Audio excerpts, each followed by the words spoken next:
अस्सलाम वालेकुम। मैं doctor Irfan from doctor Irfan clinics. मेरे साथ हैं मेरे दोस्त जो कोयटा से आए हेयर ट्रांसप्लांट करवाने, और एक है हमारे साथ कुदरतुल्लाह, दूसरे हिम्मतुल्लाह। इनका कल हमने हेयर ट्रांसप्लांट किया और आज इनकी ड्रेसिंग रिमूव हुई, हेड वॉश हो गया, पीआरपी हो गया। तो आज जैसे ही ये फ्री हुए तो फिर एक तो इनसे हमने रिव्यू भी लेना था, दूसरा कुछ सवालात थे इनके जो हमने डिस्कस करने थे। तो जी कुदरतुल्लाह जो है, कैसा रहा आपका एक्सपीरियंस? अस्सलाम वालेकुम। मेरा नाम कुदरतुल्लाह है। ताल्लुक मेरा कोयटा से है और ये मेरे भाई, मेरे दोस्त हिकमतुल्लाह साहब, ये भी कोयटा से है। तो हमने काफ़ी रिसर्च के बाद इंटरनेट पे तो डॉक्टर साहब जो है वो हमने सेलेक्ट किए। वैसे तो बहुत से ट्रांसप्लांट सेंटर कोयटा में भी है, कराची में भी है, तो ज़्यादातर फुली क्वालिफाइड नहीं होते। हमने जितना रिजल्ट सर्च किया उसमें डॉक्टर साहब जो है वो सेलेक्ट हमने किया, क्योंकि ये प्रॉपर एक MBBS, CPS और प्लास्टिक सर्जन है। तो हमने कोशिश ये की कि अगर किसी ने ट्रांसप्लांट करनी भी है तो वो कम से कम एक फुली क्वालिफाइड डॉक्टर साहब का सिलेक्शन कर ले, उन्हीं से ही ट्रांसप्लांट करा ले। डॉक्टर साहब बहुत फ्रेंडली और अच्छे से बात सुनने, समझने और समझाने वाले। तो जिनको भी ट्रांसप्लांट करनी है कोशिश ये कर ले, भले आप कहीं और से कराना चाहो, लेकिन एक बार मशवरे के लिए डॉक्टर के क्लिनिक पे, डॉक्टर इरफान क्लिनिक ज़रूर तशरीफ लाएं, इनसे मशवरा कर ले। हमें तो बहुत अच्छा लगा, टीम काफ़ी कोऑपरेटिव और साथ देने वाली थी, हर बात समझने सुनने वाली थी। और जो काम टीम भी कर लेती है वो भी डॉक्टर साहब की निगरानी करती है। हर चीज़ डॉक्टर प्रॉपर खुद चेक करते थे, साथ खड़े थे और ज़्यादातर काम खुद करते हैं। तो हमें तो बहुत अच्छा लगा। और कोयटा से कराची तक आए हैं तो हम नाउमीद इंशाल्लाह नहीं हुए। अल्लाह करे इंशाल्लाह रिजल्ट भी अच्छा हो। मेहनत काफ़ी की है डॉक्टर साहब ने। कुछ सवाल थे जो हम डॉक्टर साहब से करेंगे। जी जी बिल्कुल, आप पूछें कुदरतुल्लाह। वो ऐसा है कि अब प्रॉपर जो भी ट्रांसप्लांट तो हो चुका है अल्हम्दुलिल्लाह खैर से। कुछ है ऐसा जैसे करवट हम सीधा लेटते हैं तो अब हमें करवट कब से लेनी होगी, 1 दिन, 2 दिन, 3 दिन बाद। हेड वॉश है वो हम कब से कर सकते हैं खुद और कैसे, ये पूछना था। और नमाज में सजदा वगैरह रुकू में जाना, क्योंकि डॉक्टर साहब ने कहा था कि आपने सर नीचे नहीं करना, झुकना नहीं है।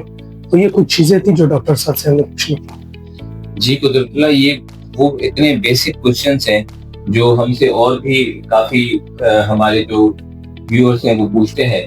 तो सबसे पहले ये कि सजदा तो आप फॉर एग्जाम्पल आज से भी कर सकते हैं, मगर मैं एहतियातन कहता हूँ कि 2-3 दिन इसलिए केयर करें कि एक तो जो अनइंटेंशनली कोई चोट ना लगे, दूसरा ये कि माथे पे कोई वरम या स्वेलिंग ना आए।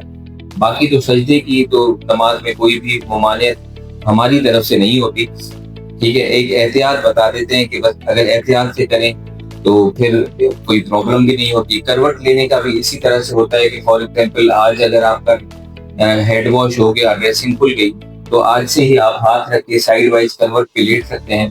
बस केयर ये करनी होती है कि जो हेयर लाइन है वो टच ना हो। और तीसरा जो आपने क्वेश्चन पूछा कि हेड वॉश कब कर सकते हैं या कैसे कर सकते हैं, हेड वॉश पे मैंने भी काफी बार वीडियोस भी बनाई है। दूसरा ये कि जब आप हेड वॉश करना है तो मग से आपने पानी डाला, शैम्पू लिया, झाग बनाया और आपने ये टैपिंग करनी है। इस तरह से टैपिंग करनी है। 10 दिन हो जाएंगे, जब 10 दिन पूरे हो जाएंगे तो फिर आपने ऐसे ऐसे रब करना है। ठीक है, तो ये जो क्रस्ट है जो ऊपर एक खुरन बन जाती है, इसको नरम करने के लिए फिर आपने 2-3 दिन के बाद रात को इस पे सरसों का तेल या coconut oil, almond oil, rosemary oil, बहुत सारे ऑयल आते हैं अच्छे अच्छे, वो आप रात में लगा के और सुबह जब शैम्पू करके 10 दिन के बाद इसको रब करेंगे तो ये ऊपर जो क्रस्ट बनता है वो फिर साफ हो जाएगा। तो ये तो जो अभी आपने, और कोई आपके जहन में सवाल हो? प्रॉपर लेटने और सोने का सर, कि ये कितने दिन तक हम करवट या तो अपनी मर्जी से आज से ही आप प्रॉपर लेट सकते हैं, आज से ही करवट ले सकते हैं। बस एक पिलो हो साथ में या हाथ रखा हो, केयर हो कि बस हेयर लाइन टच ना हो। क्योंकि अभी ये ग्राफ्स जो है, जैसे आज आपका ट्रांसप्लांट हुआ, ड्रेसिंग खुल गई, कल से आप अपने काम पे भी जा सकते हैं, शॉप पे जा सकते हैं, ऑफिस जा सकते हैं। मगर इसका ये मतलब नहीं कि एहतियात खत्म हो गई। ये तीसरे दिन से आप अपनी सारी रूटीन स्टार्ट कर सकते हैं। बस केयर ये करनी होगी, आपको चोट लगने से सर को बचाना है, रोजाना आपने वॉश करना है, शैम्पू करना है। ये केयर 10-15 दिन तक कंटिन्यू रखनी होती है। Thank you sir.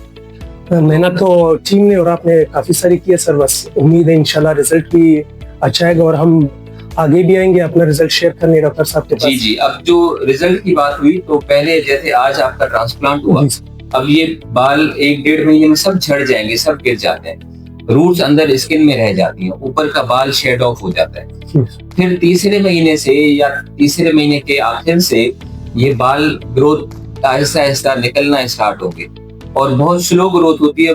हर किसी की, जैसे आप दो हैं, इनकी ग्रोथ बालों की अलग होगी, आपकी अलग होगी, तो इसमें कभी भी परेशान होने की जरूरत नहीं है कि किसी का पहले रिजल्ट जल्दी आ जाता है, कुछ 1 महीना 1.5 महीना पहले, किसी का थोड़ा लेट आता है, किसी के बाल पतले होते हैं, किसी के मोटे होते हैं। तो रिजल्ट अगर हम 10 पेशेंट करेंगे ट्रांसप्लांट और 10 के 10 को एक जितने ही ग्राफ लगाएंगे तो सबके रिजल्ट डिफरेंट आते हैं, क्योंकि हर इंसान को जो है अल्लाह ताला ने डिफरेंट कैरेक्टर दिए हैं हेयर्स के।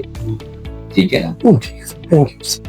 और भी कोई सवालात हो, आपके सवालात हो, आप हमें सवालात हमारे दिए नंबर पे सेंड कर सकते हैं। आपको भी कोई भी बात हो तो आप हमें जो है वहां से भी राब्ता कर सकते हैं, हर वक्त हम अवेलेबल होंगे इंशाल्लाह। Thank you very much.